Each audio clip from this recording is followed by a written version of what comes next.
beforehand, they might have called for the police as backup. Now you see these police officers, they're moving into the crowd right now, spraying mace into the crowd, riot control. They're immediately engaging with these protesters here. This is a scene that's rapidly evolving, and we already knew there was a lot of animosity from these protesters against these police officers. We see this man right here, mace directly in the face. And again, this is the first form of law enforcement we have seen all morning. Up until this point, it has been complete anarchy as a car just completely speeds out of the way. People are jumping out of the way, and we almost just witnessed an accident at the intersection over on the left. It is a very chaotic scene here this morning in the early hours in this part of Minneapolis.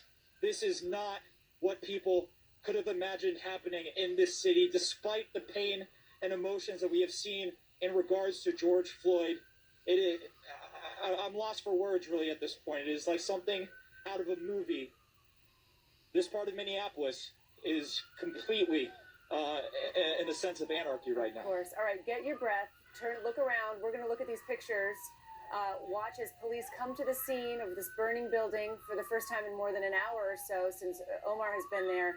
You can see the police officer shoving a man down. And you see the cops just shove that guy. I'd seen police officers come straight to the scene and mace people who were standing on the street corner, and also tapping the baton on their legs or on their arms.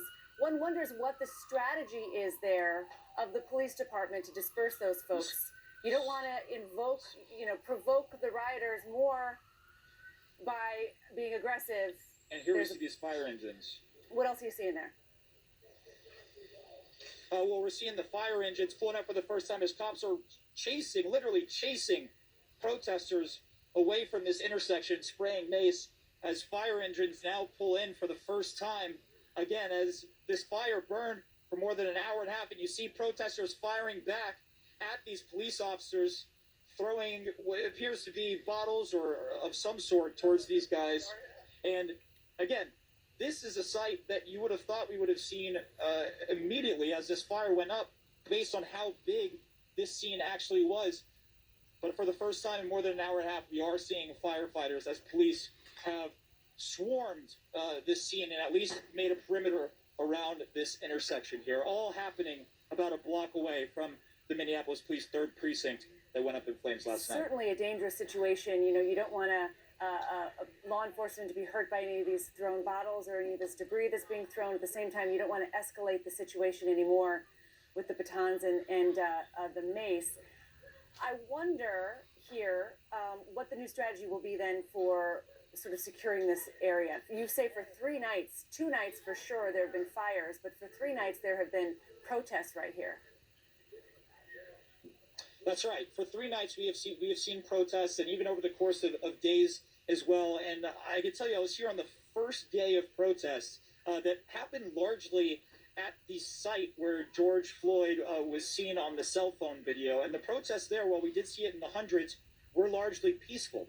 It was later that evening, when the sun began to go down, that the peaceful protests gave way to a little bit more aggressive protesting, where we saw some tear gas used. We saw mace used. We saw projectiles going back and forth between protesters and police. And you see this confrontation here. This is very emblematic of what this week has been here in Minneapolis. Tension between the people, the community, and the law enforcement that they are supposed to serve and protect. But that duty is one that has come into question over the course of this week, not only based on how George Floyd's death unfolded, but how it has been treated since. This is, if you're a police officer, you have to say this is an ugly scene. If you're a protester, this is not the relationship you want with your police officers, but it seems the